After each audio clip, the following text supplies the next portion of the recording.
I'm telling you, not going to Congress is the critical mistake for the president in really changing the reality of immigration, legal and illegal, in this country. I'm telling you, he can't do it by himself. And a federal judge in Texas, okay, Fifth Circuit, appointed by him, just ruled what makes sense to a lot of people, okay?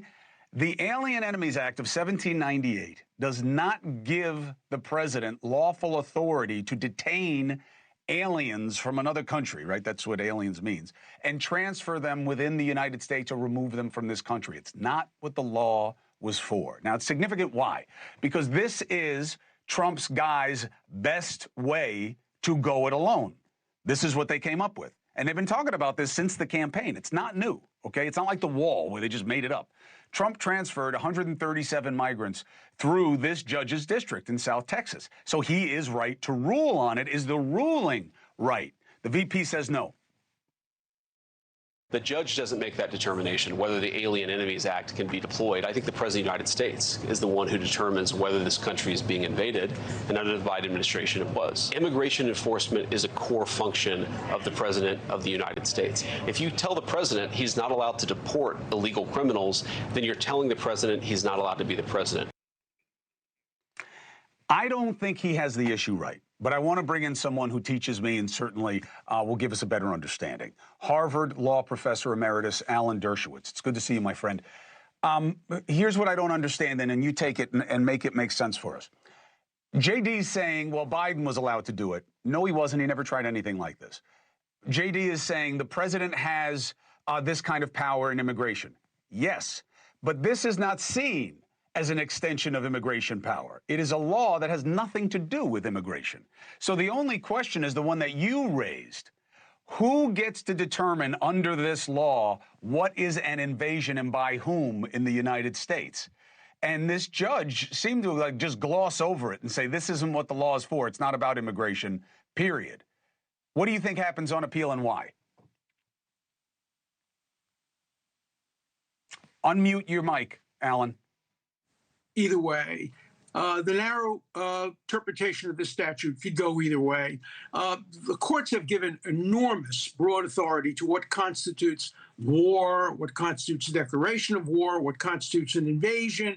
And, you know, the last time the statute was used, it was used against American citizens of Japanese descent. And we all now believe that it was used completely unlawfully, unconstitutionally by Franklin Delano Roosevelt. So I think the president may very well lose on this narrow issue, but he's going to win on the broad issue.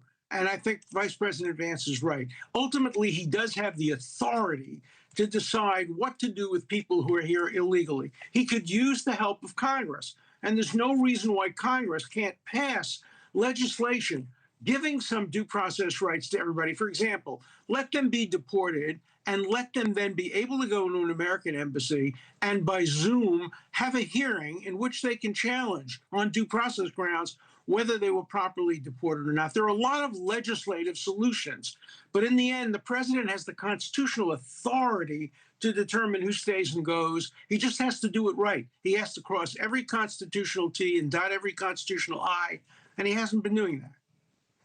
He should have done it. What if he had done it by executive order instead of using this law that just wasn't designed for an immigration issue? Well, the law has been misused. Obviously, it wasn't designed for the way 110,000 Americans of Japanese descent were confined in camps. It wasn't designed for other prior uses, and the courts have given a lot of authority. But you're absolutely right.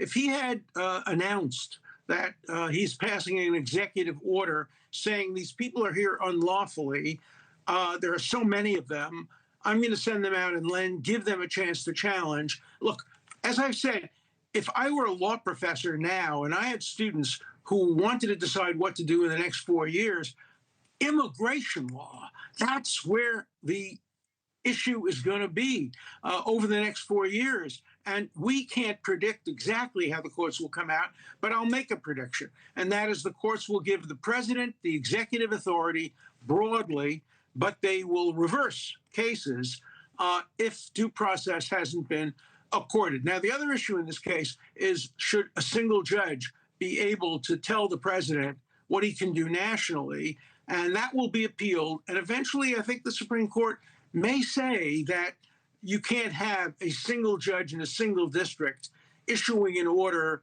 that covers the entire United States. That remains to be seen, too. But I bet you that issue comes before the Supreme Court in the next year. Hey, quickly, I heard yesterday that the DOJ has gone to the Supreme Court and asked for the opportunity to show that Garcia is MS-13.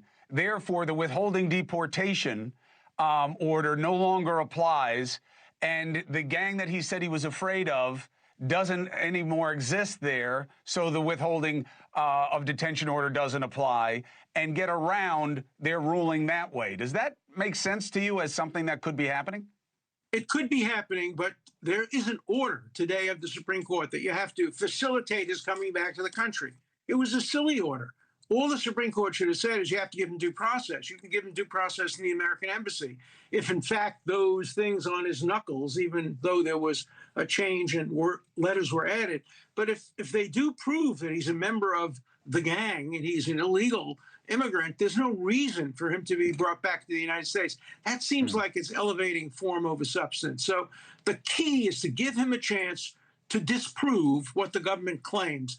And if he can do that, then he comes back to the United States. If he can't, he either goes to Guatemala or he goes to Salvador or one of the other countries. Remember, the only ruling is that he can't go to a particular country, not that he can't be deported out of the United States. So this is not the perfect case to test the limits of the power of the president. Right.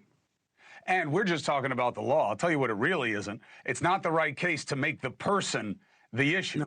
This guy, you know, I don't mean to impugn him, but everything that we have heard, he is not doing well by analysis. It's like George Floyd .2. Argue the principle. Due process matters. This guy is no patron saint of who we want in the country. Alan Dershowitz, thank you very much. I appreciate you. Have a great weekend, and thank you. Thank you for watching. Subscribe below and download our NewsNation app right now on your phone, and you will get fact-based, unbiased news for all Americans.